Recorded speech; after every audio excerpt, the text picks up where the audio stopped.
business? Okay, members, it's time for questions to the Minister for the Economy, and I call John O'Dowd to ask the first question. John O'Dowd. Question number 1. And I call the Minister for the Economy.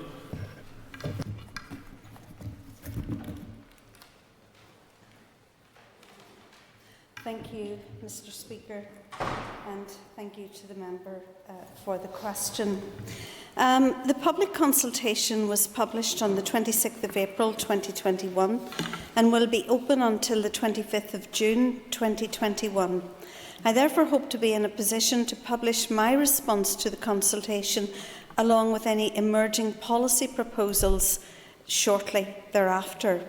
The implementation of any policy changes from that consultation will most likely take place in the next Assembly mandate, but I do hope that they can be brought forward as quickly as possible.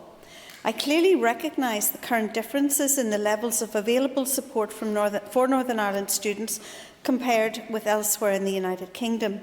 However, in seeking to resolve this, we must be careful not to simply replicate the type and level of support in place in other jurisdictions when it would be inappropriate to do so, especially when that results in increased financial burdens being solely placed onto students.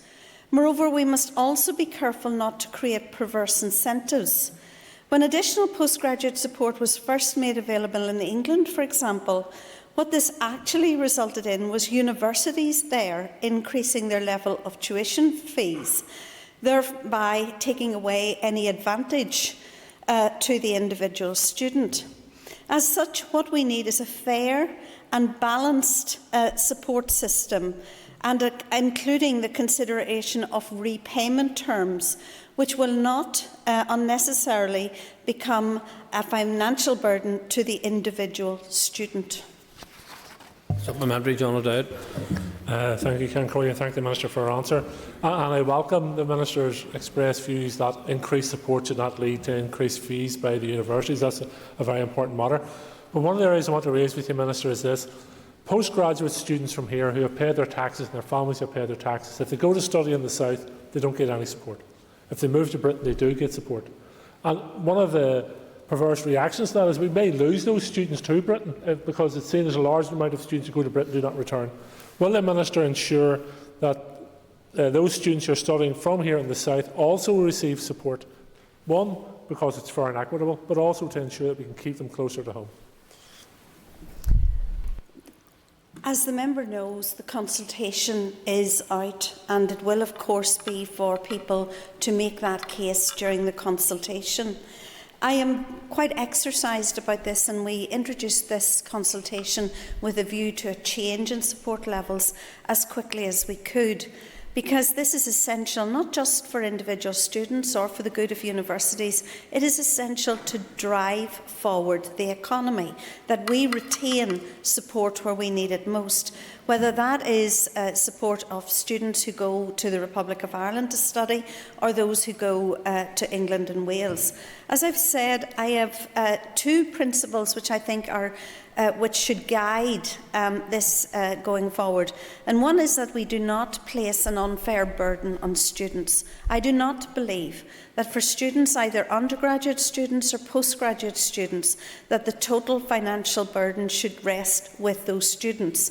And I think that we have a duty, if we want to drive forward our economy, to look at that very, very favourably.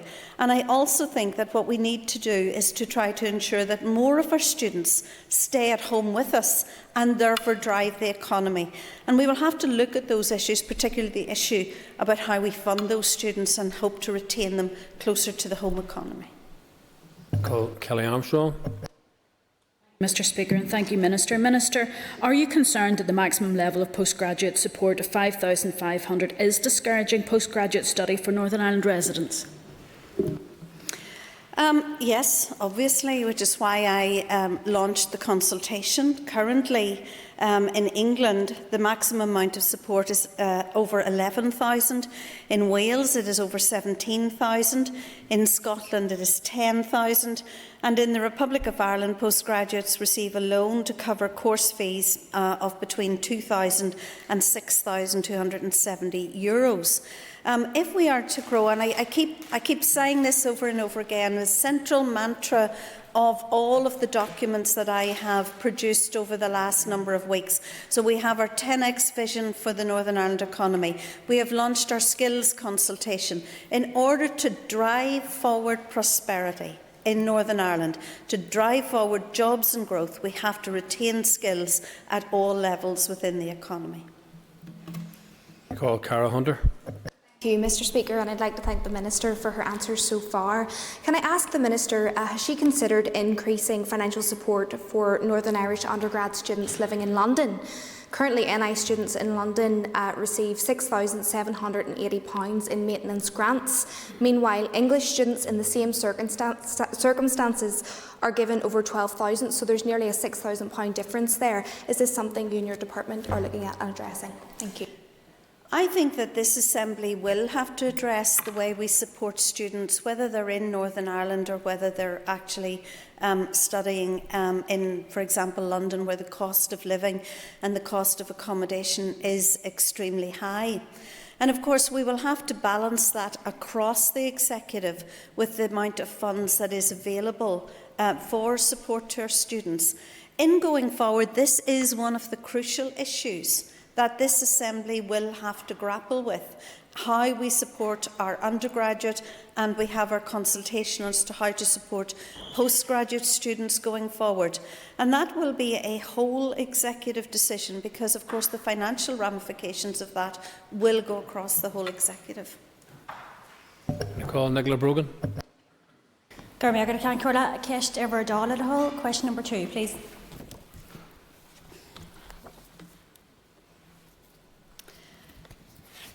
Can I thank the member for the question, which I think is very, very timely and extremely important. It is essential that students are kept informed of teaching arrangements, and I have previously written to our higher institutions in relation to this. I have reminded them of their legal responsibilities towards students and how they carry these out. With vaccination now being offered to over 18s, reduced levels of virus transmission and positivity and availability of testing, I believe that we should be facilitating a return for all students in the new term. I have asked executive colleagues to currently consider the advice and we have agreed an increase in face-to-face teaching and extracurricular and student support activities, all to be resumed. As our universities are autonomous institutions, the model and implementation of provision is for them to consider based on the public health advice. However, Ulster University and Queen's University have informed me that they have already written to their students to set out their vision for the new academic year, and I am pleased that both are committed to a return to face-to-face learning for our students.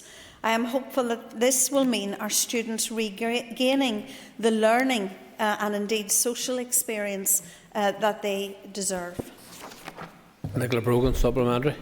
And thank the Minister for her answers, and that sounds like a very positive development. But many students still are in the dark really about whether or not their course will be or teaching will be online or on campus. So the guidance really needs to be issued now for them so that they don't take up accommodation that isn't required in the end up. So could the Minister outline if she's willing to set up a working group with universities and students that will outline exactly how teaching will be facilitated in the next academic year? I absolutely agree with you that students need to know now. I think that last year in the way that we helped, or the way that the pandemic developed, many students had taken on rental agreements for which they were responsible. Obviously, they're private contracts between students and those who own the houses. So I would really like to see the universities setting this out very, very quickly. I'm not against a working group, but I think this is for the universities to set out very, very quickly. I understand that Queen's and Ulster have already done this. Stranmillis has communicated to all students that they intend to return to learning on the site as quickly as possible, and I'm told that St Mary's will inform their students after the 21st of June. We call Daniel McCrossan. Thank you, Mr Speaker, and thank you, Minister, for the answers to your questions so far. Minister, it is vital that we avoid the mistakes of last September when many students were in very difficult circumstances. Will the Minister commit to a regular meeting schedule with the NUS USA, similar to your counterparts in GB, to engage on this issue and others, and to ensure that our students' voices are heard? Because last year, Minister, as you'll know, they felt ignored for too long. Thank you. I have already met students' representative bodies and will continue to meet students' representative bodies. Throughout last year, we put in place financial measures for students which were probably the most generous in the whole of the British Isles. I'm not undermining or in any way decrying the difficulty that students had. I know from personal example how difficult it was for them, how they experienced loneliness and indeed the increase in mental health issues for students as they went through a year that was literally like no other. Call Gary Middleton. And can I thank the Minister for her answers? And she's just touched on what I was going to ask, is in relation to as many students return to face-to-face teaching, and many have faced mental health issues over the past year. What support, Minister, is available for those students who are affected by mental health issues? Can I thank the member for his question? It is absolutely vital that we enable students to get as much support as we can possibly do. And for that reason, in my last financial package, I assured that money was allotted not just to the universities but also to the student bodies themselves, so that they could reach out among their own peers and offer guidance, help and for mental health issues. I know that each university has a slightly different way of tackling this, but I would ask students not to feel alone. There is help there, and I want universities to be proactive with their students in ensuring that they are reaching out and giving the maximum level of help that they can. Can we please now bring Claire Sugden on screen? Thank you, Mr Speaker. Question number 3. Can I thank the member for her question? Food and drink tourism plays an essential role within the visitor economy. In 2019, 5.3 million overnight trips in Northern Ireland generated over £1 billion of revenue. Food and drink accounted for approximately 30% of that spend, 350 million. Tourism NI research tells us that visitors position food and drink as one of the top 5 factors when choosing a destination. The Northern Ireland Year of Food and Drink in 2016 played a central role in showcasing our food revolution and resulted in Northern Ireland being awarded World's Best Food Destination at the International Travel and Tourism Awards in 2018-19. This highlights the growing strength and recognition of our food and drink offering. I have recently launched the next phase of my Tourism Recovery Action Plan to respond to the devastating impact of COVID-19. The plan includes a range of measures to stimulate consumer confidence and demand and to enhance the competitiveness of our tourism sector. Food and drink will be an integral part of these measures as the continued development of this sector remains critical to our recovery. For example, under Tourism NI's recent Experience Development Programme 2020-21, food and drink experiences represented approximately 1/3 of successful awards, commensurate with the overall contribution to the economy. A total of 11 food and drink tourism businesses were awarded over $1.5 million to enhance the experience they offer to visitors. Claire Sugden, supplementary. Thank you, Mr. Speaker, and thank you, Minister. And I appreciate your recognition of the importance of food and drink within our wider tourism here in Northern Ireland. But can I ask the Minister if there are any specific programmes that her department is developing to try and support this? For example, we have a wonderful platform on the North Coast called Taste Causeway, and I think that would really benefit rolling something similar like that out across Northern Ireland. And I think we also see with the pandemic a number of food producers and food trucks popping up right across Northern Ireland, but people want to know where these are so that they can go to them. I'd be really keen to hear your thoughts on how we can do better specifically in relation to food tourism.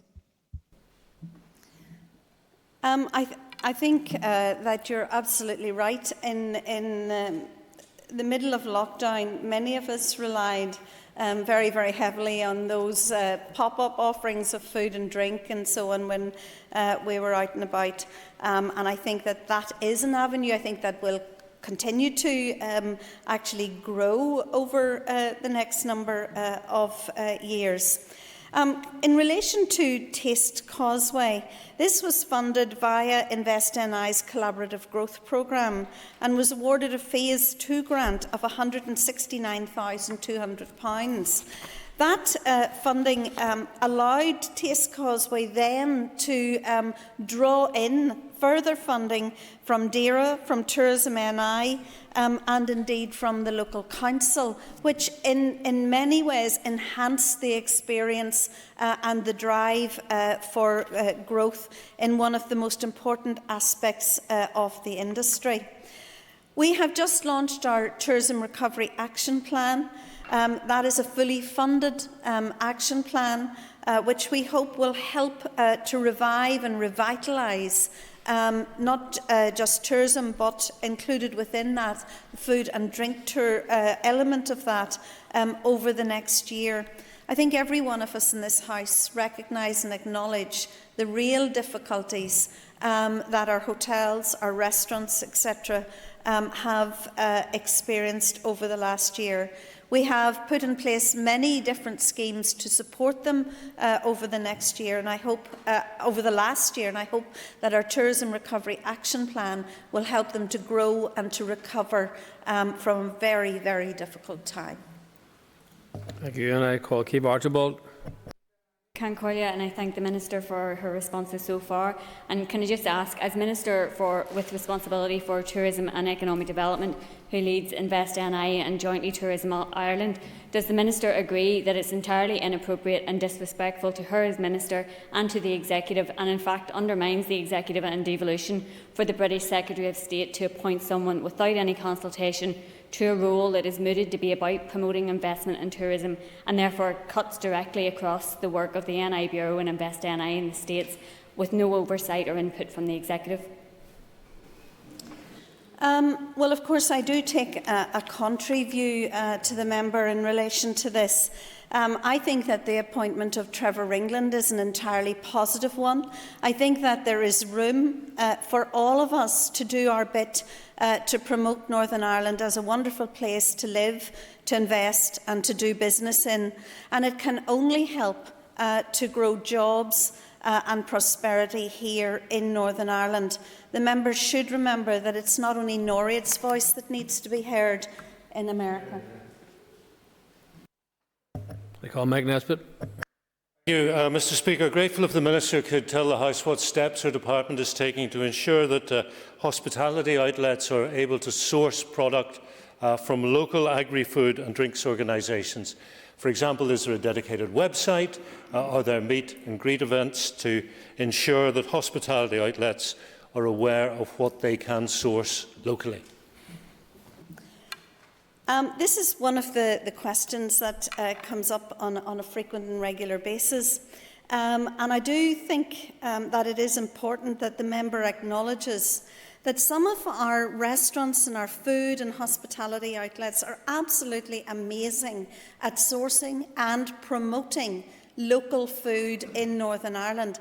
I am constantly amazed at the breadth, the variety, and the length that our restaurants go to actually promote local food, and we don't have to look very, very far to actually do that. And of course, we do continue to work through InvestNI with local companies and the local agri-food sector to promote Northern Ireland produce. And just recently, I announced a review in conjunction with the Dairy Minister of the agri-food sector. And I would encourage the House and those who are listening today to actually respond to that review, because I think it is really important that we launch a new drive to promote the provenance, the safety, the traceability of food in Northern Ireland.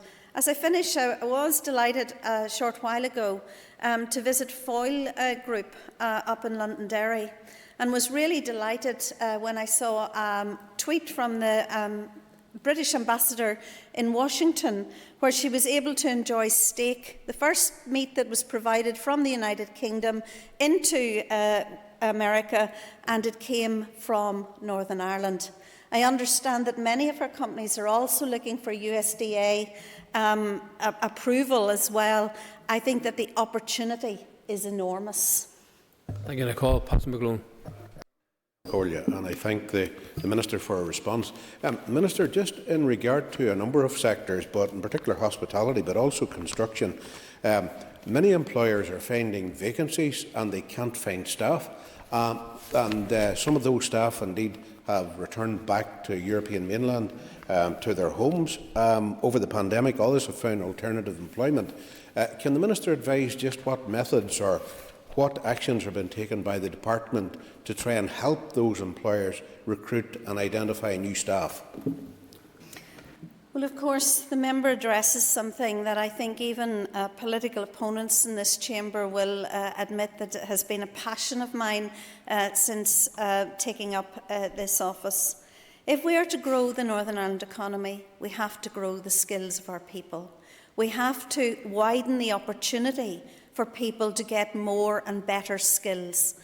We have a fantastic programme, the Assured Skills Academies. And for many in the advanced manufacturing sector, which you're very familiar with in your constituency, and indeed in the wider construction sector, we have now run very successful academies for people, for example, in welding. A recent academy in welding ensured that all of the participants got employment after they'd finished that Assured Skills Academy run in the North West Regional College. I was also really delighted over the past number of weeks to be at the opening of a new college in Banbridge, £15 million of investment for the future of Northern Ireland, a new college in Armagh, £35 million of investment for skills in Northern Ireland, a new college in the South West, £35 million of investment for Northern Ireland. We are on site with a new college in Coleraine. We have a contract out for a new college in Ballymena. We have a new college in Dungannon. These are really important investments in the future of skills in Northern Ireland. I call Claire Bailey. Speaker, question 4, please.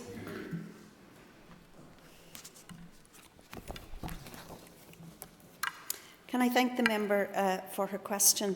The High Street Stimulus Scheme is a cornerstone of my Economic Recovery Action Plan and one of the largest and most innovative responses to tackling the consequences of the pandemic for local businesses. It is a £140 million injection to support towns and city centres. Local business leaders have welcomed the scheme and see it as a practical support in helping businesses recover from the pandemic. We want to encourage people to play their part and become a hero by spending their £100 in supporting local businesses that were either forced to close or severely impacted by the pandemic. The financial stimulus will help to boost demand and protect local jobs. I want every person resident in Northern Ireland aged 18 and over to register for a prepaid card. The scheme should launch towards the end of the summer and the card used to purchase goods and services in local businesses, but not for online purchases, gambling or financial or legal services. The multiplier effect of the scheme from people spending more than the value of the card and the ripple effects from purchases will deliver greater economic benefits and make a significant step to kick-starting recovery. There will be an advertising and public messaging campaign, including engagement with organisations representing those who are hard to reach or vulnerable, including elderly people, persons with a disability and the wider community and voluntary sector. Supplementary, Claire Bailey. Thank you, Speaker, and I thank the Minister for her answer. Minister, you've already alluded as well that there are so many businesses across Northern Ireland who have really struggled throughout this COVID crisis. So, and I'm sure that I'm not alone in listening to so many who have concerns about the scheme and the reimbursement of it. Can you give any guarantees today in this House that particularly independent traders and our small businesses will not be forced to go through heavy admin and will receive this money in a very timely fashion? Thank you. Well, of course, the money will be received by individuals in Northern Ireland who will choose where they spend that money. And the parameters around that and the restrictions around that are, as I said, around you'll not be allowed to use it online or for gambling or financial and legal services, etc. We are currently out to procurement, and I think that process has almost finished for the procurement of a provider for the card. And we will then launch and work with local chambers in order to make sure that we get a buy local message. This stimulus scheme is an investment in local businesses, local high streets, and in local families who have had such an incredibly difficult time during the pandemic. And as I said in my introduction, this is the largest stimulus scheme across the United Kingdom. Linda Dillon. Corlia, and thank the Minister for her answers, and particularly the point that you've just made around the buy local. And is there going to be some kind of an incentive in order to buy local? Because I certainly want to see the vouchers used in my constituency of Mid-Ulster, where we have a large number of independent retailers who have worked really hard to keep their businesses going, and some of the best restaurants, I would say, across this island. And I really, really would love to see people from Mid-Ulster using their vouchers in Mid-Ulster. Can you also confirm the 16, 17-year-old, the rollout to that age group, if that will be happening and how much that is likely to cost? And just to say, I also welcome that because these people do work in our communities and they're paying taxes and national insurance also. Can I deal with the issue of those who are younger? I mean, the department, the rationale for the scheme was to provide, and the funding provided for the scheme was to provide everybody over 18. If we were to roll that out to a younger age group, then we would need to look at how that would impact the amount of money that was available and whether there was additional funding available, etc., etc. Officials are currently looking at the equality impacts of the scheme across the board, and we will be producing that. But it is something that is on our radar, although something that has not been priced into the scheme as we currently have it. I am absolutely adamant that I would like to see this scheme used in supporting local businesses, local people who have come through the toughest of times over the last year, and businesses that need support. We will be working with the local chambers. We will be perhaps encouraging local chambers to maybe have their own incentive schemes to draw people into their area as we launch the card across Northern Ireland, so that perhaps businesses can give their own incentive for that money to be spent in their own local area. This is about keeping up the stimulus and the demand for retail, which has suffered so horribly over the last year. And we will work over the course of the summer with local businesses and indeed business organisations to make sure that the messaging is absolutely right around it. Sinead McLaughlin, and very, very brief, please. Okay, thank you very much, Minister, for your answer so far. You indicated that there would be a multiplier effect. Have you done an economic impact assessment on what that multiplier effect is, particularly around job retention and business sustainability? We are currently looking at the issue of the multiplier effect and how we can do it, but in Jersey and Malta, where this scheme has been rolled out, there was a significant multiplier effect, and of course that's not just about increased trade on the high street, that is about greater sustainability and stability of businesses and jobs within local areas. We will produce an equality impact, and we will produce the business case for it as well. Thank you. Members, that ends period for list of questions, and we move on to 15 minutes of topical questions. And I call Sean Lynch, and before I call Sean Lynch, just to let people know that question 3 by Philip McGuigan has been withdrawn. So, Sean Lynch. Minister, over the past year, as students' unions have been appealing to you to provide support to those students excluded from the COVID disruptive grant. Will you give a commitment to include these students for the money that not only that deserve but also need? I'm presuming you're talking about the additional £500 that was given to students. We have, of course, looked at how this could be rolled out in other areas, but this has proved incredibly difficult to work with. Meanwhile, we have ensured that £22 million is spent on students who go to local institutions, that there is a significant level of funding for students, for mental health and for other issues that students face. I have also instructed universities to make sure that their students are aware of the funds and how those funds can be drawn down, because when I talk to local students, that is one of the criticisms that they level, that maybe these funds are too opaque in the way that universities treat them. Students from here who go to university in London or anywhere else in Great Britain are also able to claim the hardship funds that are available within those institutions. So there is help, and I would encourage students to avail of it. Supplementary, Sean Lynch. The Minister for her answer. Minister, can you confirm that 100 master's degree bursaries that you recently announced will be available for master's students seeking to study the Irish language and translation services?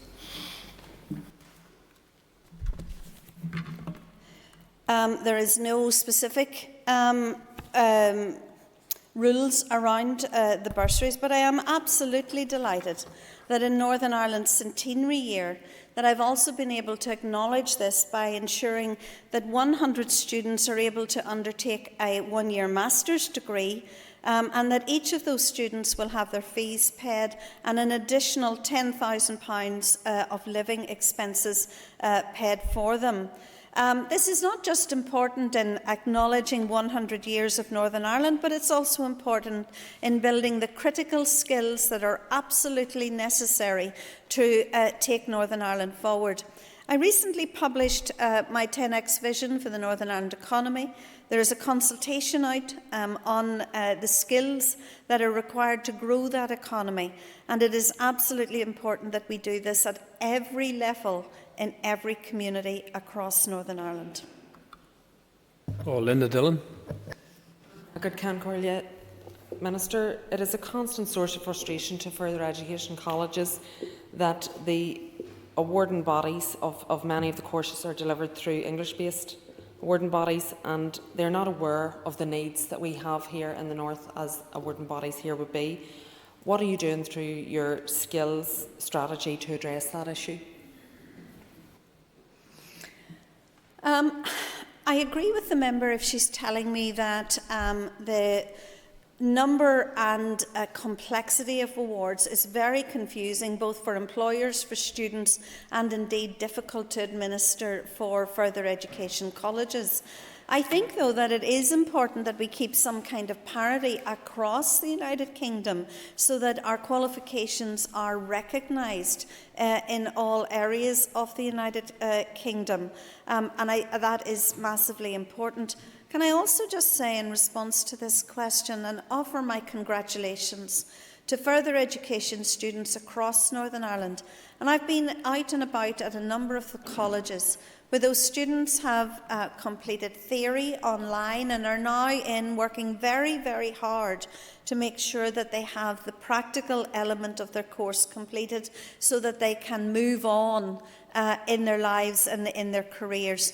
And I was extremely impressed. I was up at the Further Education College in Newtonabbey last week, where the Young Apprentice of the Year was just finishing his plumbing course. And he's looking forward to moving on with his life, but has worked extremely hard, like so many other of our further education students, to manage very difficult conditions and ensure that they have all the practical skills necessary to continue. Supplementary, Linda Dillon. And thank the Minister for her answer. Minister, would you commit to looking at, or at least doing a feasibility study for a Centre of Excellence for Engineering Skills in Mid-Ulster? This is something that we have campaigned for a long number of years. We have many engineering companies who pay £2 billion, comes out of Mid-Ulster, into this economy every year. If we didn't have that, we'd be in big trouble.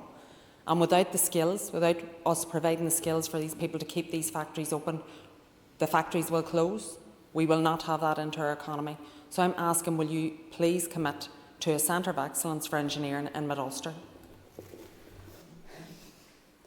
I am absolutely and always astounded every time I visit some of the advanced engineering companies in Mid-Ulster, indeed across Northern Ireland, both about the range and the skills that are available, but also the way in which they trade across the world. And there are companies headquartered in Cookstown that are selling in Texas and Australia and right across the world. It's always a source of great admiration for me. I think that there are two things that we need to do to ensure that we, one, retain skills, but two, that we grow skills within these industries. And working with the companies is the absolutely critical aspect of this. So I think that our further education colleges need to be aware that their skills programmes need to be flexible. And we've just introduced our Flexible Skills Fund, which will help companies adapt to the needs and help us adapt to the needs that companies are identifying. Every time I go to Mid-Ulster, and the member will know this very well, I am constantly asked about the shortage of welders. And we have run a number of welding assured skills academies, and indeed the last one in the North West College, every one of those young people retained a job at the end of that, which is really very, very satisfying to see. The other element of this for the Mid-Ulster is really the area around the City and Growth Deal and that advanced manufacturing centre that they're proposing within Mid-Ulster, and how that relates to the advanced manufacturing centres that are proposed within, for example, the Belfast deal. I would like us to see a lot of coherence in how we take advanced manufacturing going forward. It's one of the areas where we have identified in our 10x vision where there can be huge growth for the Northern Ireland economy, huge export sales to more for the Northern Ireland economy, and it's an area that I think will really blossom in the years to come. Thank you, and I call Carol Killen. And thank the Minister for her responses thus far. So, under your strategy for training, trainees got to level 2 qualifications will move from local training providers to the FE colleges. I'd like the Minister's response in relation to certainly the bespoke and often sustained support that some of those trainees get. Will that be transferred to FE colleges? Because that's one of the big concerns many constituency MLAs will have.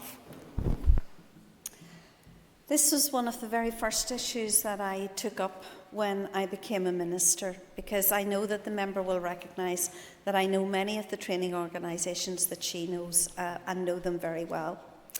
And I want to publicly put on record the work that training organisations do with young people who come into them in sometimes very difficult both social, family and even educational circumstances, and how they give them that wraparound support to grow as individuals and to train and have skills so that they too can prosper in future life. So I think we need to put that on record in this Assembly, and I'm grateful for the member for identifying that as an issue. I would also like those individuals who, if they reach level 2 within the training organisation, that the training organisation is also able to take them forward a little bit further, because some of them will not be able or will feel uncomfortable perhaps in going to, for example, Belfast Met, or out of an environment that they have an enormous amount of support within. And our new level 1 and level 2 skills programme, which will launch in September, will help the training organisations to do that, and I've worked very closely with them to make sure that that's possible. Supplementary, Carol Killen. I suppose the obvious answer is to try and equip some of them to go to level 3, so to stay in that support bubble, another word introduced. But the issue is as well, the Minister will know that beyond 2022 and the withdrawal of the impact of ESF funding, which was very much geared towards skills, how can we ensure that that impact is reduced and mitigated, as well as exploring opportunities to look at level 3 for students who are ready to progress, and also to support our local training providers who, without that funding, are going to be in real difficulties? It's a complex and emerging area that we all must work really hard to make sure that we have appropriate proposals for. In order to give a little bit of time, I have worked with the Finance Director in the department, and where we are able now to offer an additional year of ESF funding for organisations. It will be on a competitive basis, but the general parameters have not changed, and therefore that will offer an additional year of funding in 2022-23, so that organisations will have time to look at what the new funding world is like for them in that. And I'm really grateful that the Finance Director and indeed the Minister for Finance have worked with me to make sure that that is in place.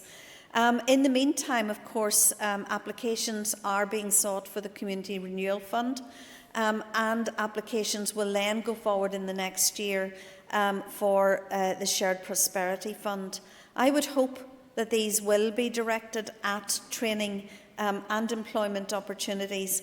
And I would hope that we will be able to support local training providers who know local areas, who know local problems and local kids, that we'll be able to support them in getting the training that they really need, and which is vital to making Northern Ireland both stable and prosperous.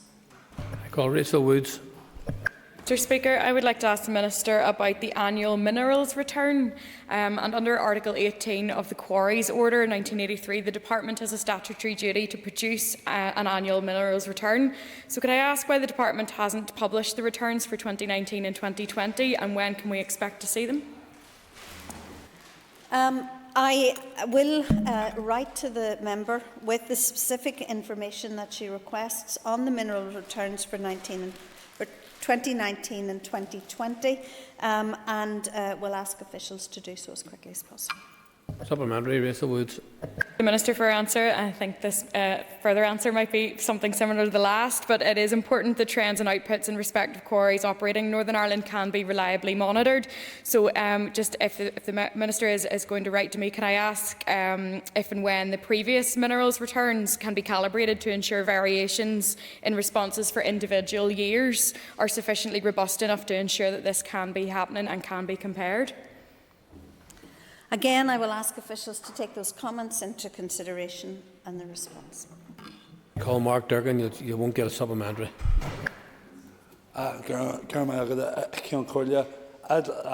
like to ask the Minister what conversations she has had with her counterpart in the Irish Government about joint actions that could ensure the economic well-being of border areas.